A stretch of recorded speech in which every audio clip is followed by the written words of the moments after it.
Graça e paz, irmãos. Vamos abrir em nome de Jesus a palavra dele em Lucas capítulo 5, versículos 36 ao 39. Eu vou fazer a leitura inicial, depois o irmão vai ajudar nas outras leituras. Jesus fez também esta comparação: ninguém corta um pedaço de uma roupa nova para remendar uma roupa velha. Se alguém fizer isso, estraga a roupa nova, e o pedaço de pano novo não combina com a roupa velha. Ninguém põe vinho novo em odres velhos. Se alguém fizer isso, os odres rebentam, o vinho se perde e os odres ficam estragados. Não. Vinho novo deve ser posto em odres novos. E ninguém quer vinho novo depois de beber vinho velho, pois diz: o vinho velho é melhor. Que Deus nos dê a graça para ouvir a palavra, porque até para ouvir a palavra nós precisamos da graça de Deus. Remendado ou regenerado. Irmãos, a presença de Jesus no contexto da religião judaica causou uma revolução tremenda. O sistema religioso entrou em choque com Jesus. Não só entrou em choque com Jesus, como também ficou em estado de choque. Jesus representava e representa tudo, o que não é religioso. É impossível, irmãos, harmonizar Jesus com a religião. Não dá para alinhar Jesus com a religião. É impossível. Jesus não se encaixava no esquema da religião, no esquema religioso da época, e muito menos se encaixa com a religião do nosso tempo, porque a religião do nosso tempo é ainda pior. Então, irmãos, alguém pode estar pensando que eu estou falando das religiões chamadas pagãs. Não, eu não estou falando das religiões chamadas pagãs. Eu estou falando do cristianismo mesmo. O paganismo está dentro do cristianismo pós-moderno. Está dentro.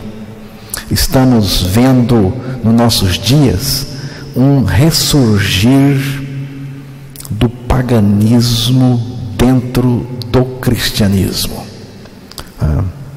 Essa religião de crente é a pior que existe, porque fala do nome de Jesus sem ter nada a ver com ele. Não tem e não quer ter nada com Jesus. Jesus dizia e fazia coisas da graça de Deus que os religiosos não conheciam. Lucas capítulo 5, versículos 29 ao 32. Vamos ouvir. E fez-lhe Levi um grande banquete em sua casa, e havia ali uma multidão de publicanos e os outros que estavam com eles à mesa. E os escribas deles e os fariseus murmuravam contra os seus discípulos, dizendo: por que comeis e bebeis com publicanos e pecadores? E Jesus respondendo disse-lhes: não necessitam de médicos que estão sãos, mas sim os que estão enfermos. Eu não vim chamar os justos, mas sim os pecadores ao arrependimento. Jesus viu Levi, Mateus. Levi e Mateus. Levi é Mateus. Então, Jesus viu Levi assentado na sua banca coletora de impostos. Só os mais descarados faziam isso. Os cobradores de impostos eram mal vistos pela população, mas ostentar como tal era ainda pior, que era o que ele estava fazendo. A tradição dos rabinos diziam que era impossível um homem como Mateus, Levi, se arrepender. Os religiosos tinham um ódio mortal dos cobradores de impostos, né? E Jesus quebra esse paradigma religioso. Jesus não estava preso a nenhuma regra, porque Jesus não tinha regra, ele tinha graça para oferecer às pessoas. Então Jesus dá uma demonstração tremenda da sua graça, chamando aquele homem para segui-lo pela graça. O que Jesus fez, irmãos, foi um escândalo para os religiosos. Levi não buscou Jesus, Jesus buscou Levi. Levi não foi procurá-lo, mas Jesus veio até ele, né? Não foi Levi que viu Jesus. Segundo o texto, foi Jesus que viu Levi primeiro. Não foi Levi que falou com Jesus, né? Mas Jesus falou com Levi. Não foi Levi que optou por Jesus, mas foi Jesus que o escolheu por sua graça. Irmãos, esse é o caminho da graça salvadora. Jesus causou um impacto profundo em Levi. Foi uma revolução da graça na vida dele. Foi uma intervenção da graça na vida de Levi. Ele foi agraciado pela salvação que Jesus veio trazer. Irmãos, ele foi invadido pelo Evangelho para a salvação. Podemos perceber o tamanho do impacto, o tamanho da revolução que o Evangelho causou na vida daquele homem, no versículo 28, Lucas, capítulo 5, verso 28. E ele, deixando tudo, levantou-se e o seguiu. Você vê, o texto nos diz que ele, deixando tudo, levantou-se e o seguiu, atendendo, obedecendo ao chamado, a palavra, o Evangelho do nosso Senhor Jesus Cristo. aqui diz que ele deixou tudo, deixou um ótimo salário, deixou sua regalia, privilégios, prerrogativas e vantagens, deixou sua banca de pecado, deixou tudo, segundo o texto. Renúncia total. Esse homem estava preparado para a cruz, irmãos. Ele estava preparado para morrer com Jesus. Isto tudo foi uma demonstração do que Jesus veio fazer na terra. Levi fez para Jesus um grande banquete na sua casa, e participaram da festa muito dos cobradores de impostos e outras pessoas mal vistas e de má fama. Os fariseus, os religiosos, e os mestres da lei, diz o texto, fariseus e os mestres da lei religiosos ficaram zangados com Jesus e perguntaram aos discípulos: por que vocês comem e bebem com essa gente de má fama? Jesus responde. Ele então responde assim: e Jesus respondendo disse-lhes: não necessitam de médico os que estão sãos, mas sim os que estão enfermos. Eu não vim chamar os justos, mas sim os pecadores ao arrependimento. Lucas 5, versos 31 e 32. Jesus responde à crítica dizendo o que ele veio fazer na terra. E ele diz: eu vim salvar pecadores. Jesus aqui está definindo a sua missão na terra. Eu vim salvar pecadores. O projeto, irmãos, de Jesus visa salvar homens e mulheres para a comunhão com Ele, para a mesa com Ele, para o banquete com Ele. Você viu? Então,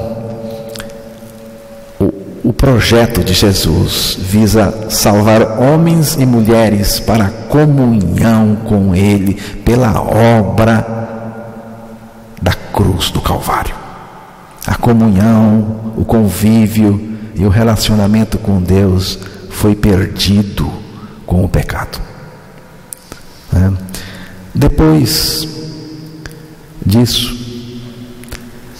Jesus faz a comparação que eu li no início para os irmãos. Ninguém corta um pedaço de uma roupa nova para remendar uma roupa velha. Se alguém fizer isso, estraga a roupa nova, e o pedaço de pano novo não combina com a roupa velha. Ninguém põe vinho novo em odres velhos. Se alguém fizer isso, os odres rebentam, o vinho se perde e os odres ficam estragados. Foi o que ele disse. Não, vinho novo deve ser posto em odres novos. Então, irmãos, em cima do que Jesus contou, eu gostaria de levantar algumas questões que eu acredito que são questões indispensáveis para nós. A primeira é a seguinte: a salvação de Cristo não é um remendo, é uma obra totalmente nova. A salvação de Deus não comporta remendo ou meia sola. É uma obra nova, totalmente nova. A salvação de Cristo, a salvação que Cristo veio nos oferecer, não é um remendo. Ela é uma operação poderosa que resulta em uma nova criatura. Irmãos, a salvação de Deus não é mudança moral, nem sequer começa aí. Não é adotar uma série de bons costumes. Salvação não é um recomeço, como muitos pensam. Um recomeço recheado com novos propósitos. Não. A salvação também não é a sensação de que eu sou uma pessoa diferente. Eu sinto que eu sou diferente. Eu tenho uma sensação de que eu sou uma pessoa diferente. Salvação não é nada disso, irmãos. Salvação também não é aceitar Jesus oferecido pelas igrejas de crentes religiosos. Viu? Não é aceitar Jesus e promover mudanças periféricas, observar ritos, ordenanças, solenidades e cerimônias. Com isso, você pode construir uma religião admirável, mas sem salvação. Então, religião sem salvação resulta em inferno, não é? E tem mais uma: se é salvação, não é religião. Se é religião, a salvação está muito longe dali, não é? Então, irmãos, salvação é um ato sobrenatural de Deus nos crucificando e ressuscitando em Cristo. Salvação se consuma no seguinte, o texto que eu cito sempre: já estou crucificado com Cristo, e vivo não mais eu, mas Cristo vive em mim. E a vida que agora vivo na carne, vivo-a pela fé do Filho de Deus, o qual me amou e se entregou a si mesmo por mim. Gálatas 2:20. Você notou aqui no texto de Gálatas 2:20? Você percebeu o que Deus fez com você e comigo? O que Ele fez com a gente?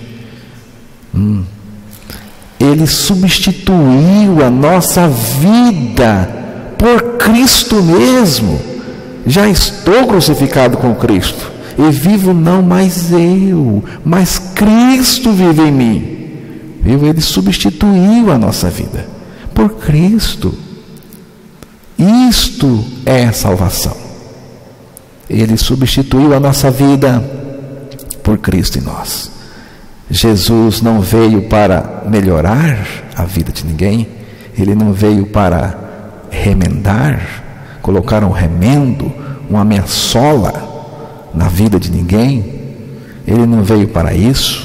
Ele veio para fazer uma obra no sentido de trocar a nossa vida pela vida de Cristo. Isto é algo novo, totalmente novo, irmãos.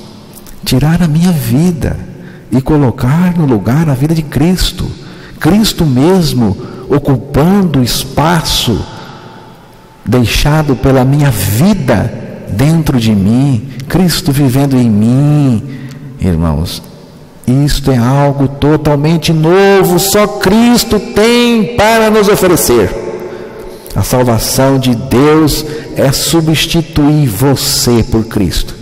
Você já foi substituído aí dentro de você? Ou ainda você pega na partida por qualquer coisa? Quem está aí dentro? Você já foi substituído por Cristo aí dentro de você? É uma substituição que acontece dentro de nós. Substituir dentro de nós a nossa vida pela vida de Cristo e encher-nos de tudo que Ele é. Ele é paciência, Ele é amor, é mansidão, Ele é justiça, santidade, pureza, esperança, confiança, fé. Ele é tudo. Então, Deus vai nos encher de tudo que Ele é, tudo que está em Cristo, tudo que está na pessoa dEle. Não é? Isto, vou lhe dizer, isto você não encontra em nenhuma religião deste mundo, nenhuma. Você não encontra isso no cristianismo religioso. Você poderá dizer: eu sou sincero e honesto. Pois é. Por mais sincero e honesto que alguém seja, mesmo assim precisa morrer em Cristo para o pecado. Irmãos, não é a nossa honestidade que Deus vai considerar, mas a nossa morte e a vida soberana de Cristo operando em nós é o que Deus vai considerar. Uma segunda questão é a seguinte: quanto mais o homem se enxerga bem, menos possibilidade tem de ter uma revelação do Evangelho. Vamos ouvir novamente Lucas 5, verso 31 e 32. E Jesus respondendo disse-lhes: não necessitam de médicos que estão sãos, mas sim os que estão enfermos. Eu não vim chamar os justos, mas sim os pecadores ao arrependimento. Você percebe? Você percebeu? Quanto mais religioso, mais difícil é para Deus salvar. Não é que Deus tenha dificuldade para salvar. Não é isso. Eu tenho uma versão aqui que eu anotei, quero ler para os irmãos. A mesma leitura que o irmão fez. São os doentes que precisam de médico, não aqueles que têm boa saúde. Meu propósito é convidar os pecadores a se arrependerem de seus pecados e não gastar meu tempo com aqueles que acham que já são gente muito boa. Jesus não tem tempo para perder com essa gente que se considera gente boa. Gente boa que Jesus chamou aqui, irmãos, são aqueles religiosos que se fazem gente boa. Eles se fazem gente boa.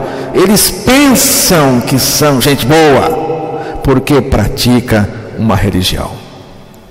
Ninguém é gente boa. Todos são maus por natureza, diz a palavra. Por mais bem intencionado que o homem seja, ele tem uma natureza pecaminosa, extremamente maligna, desde o ventre. Irmãos, não há nada mais corrupto na face da terra do que o coração do homem. Viu? Tanto no caso dos cobradores de impostos, daquela gente de má reputação, de má fama, como no caso dos religiosos, Jesus procurou despertá-los a perceberem a maldade essencial dos seus corações. A graça de Deus começa mostrando quem somos para sermos salvos do que somos. Mas Deus precisa revelar quem nós somos na natureza pecaminosa, não é? Então, quando uma pessoa pela graça de Deus, começa a perceber quão comprometida ela é com o pecado, mais chance de ser salva ela tem, viu? O Evangelho, irmãos, produz uma condição maravilhosa na gente. É a seguinte: eu não quero mais continuar o que sou. Eu não quero mais continuar o que sou. O Senhor me revelou e eu não quero continuar o que sou, porque eu sei o que sou e eu sou uma desgraça, não é? Eu sou maligno, corrupto e perverso. Eu não quero mais continuar o que sou. Também não quero remendo. Eu não quero remendo. A minha doença é grave. Eu não quero remendo. A minha situação é grave. Eu não quero remendo para a minha vida. Eu quero que tu me faças uma nova criatura. Então, Deus realizará esta obra tão preciosa da graça de Deus em nós, irmãos. Eu acho que foi o que aconteceu com Levi. O Evangelho produziu tudo isto nele. E o Evangelho trouxe a regeneração para ele. Produziu regeneração. O Evangelho não remenda ninguém. Ele regenera, não é? É o propósito de Jesus. Mas os religiosos não, porque os religiosos não aceitaram Jesus, não aceitaram a mensagem que Jesus estava pregando. É isso que eu quis dizer, né? Os religiosos não aceitaram o Evangelho, e só o Evangelho pode produzir isso em nós. Então, se você não aceita o Evangelho, se você rejeita o Evangelho, você não poderá ser salvo, jamais. Uma outra questão é a seguinte: quanto mais preocupado com os sinais externos da religião, menos possibilidade você vai ter de ser restaurado, regenerado pelo Evangelho de Cristo. Irmãos, Jesus não se encaixava no modelo religioso, você viu. Ele não tinha nada a ver com a religião, nadinha. O que Jesus requer é um coração novo, quebrantado, cheio de graça, misericórdia, amor. Foi o que ele disse.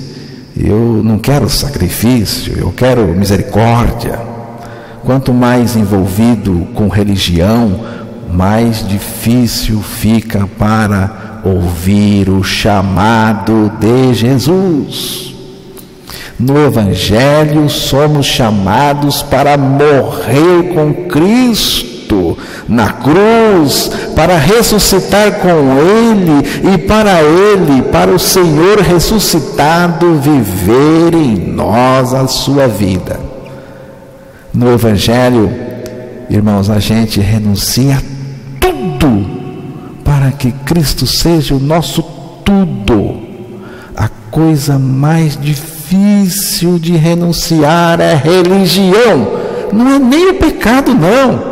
A coisa mais difícil de renunciar é essa desgraça chamada religião, irmãos. É coisa terrível, não é? É como diz o pastor Paranaguá, é uma bandeira do inferno. Realmente é, realmente é. Levi não era religioso, não é? Levi era um pecador largadão. Então Levi não era religioso, e ele foi impactado pelo chamado de Jesus, e ele foi trazido pelo chamado de Jesus. Mas a graça de Deus é tão poderosa, irmãos, que até os grandes religiosos alguns foram salvos. É o caso de Jó, é o caso de Paulo, entre outros. A salvação de um pecador é um espetáculo grandioso para mim. Para mim, a salvação de um pecador é um espetáculo grandioso. Para mim e para os anjos, e para o céu, porque o céu se alegra, faz festa. Mas a salvação de um religioso encardido é um milagre fora de série. Mas Deus é tão poderoso e gracioso que até religioso, que foi o meu caso, Ele me salvou do pecado e me salvou da religião, porque eu estava dentro da religião tão afundado nela, que se não fosse Deus me tirar dali com o seu evangelho, irmãos, não teria jeito para mim. Finalmente, uma última questão é a seguinte: no evangelho Jesus é essencial. Na religião não, mas no evangelho Jesus é essencial. Levi trocou tudo por Cristo. Você viu no texto, lá no versículo 28 de Lucas 5, que ele deixou tudo para seguir Jesus. Tudo é tudo mesmo. Então, Levi trocou tudo por Cristo. Se Cristo é o nosso tudo, até por inteligência, não devemos buscar mais nada, não é? Os religiosos se sentem pouco à vontade na presença de Jesus e, insatisfeitos, buscam experiências fora da pessoa de Cristo. A coisa mais importante que temos que priorizar, irmãos, antes de qualquer coisa e acima de tudo, é a pessoa de Jesus Cristo. Cristo não é um reformador, e sua salvação não é um remendo. Ele realizou uma obra perfeita. Ele realizou uma obra perfeita. Amém, irmãos?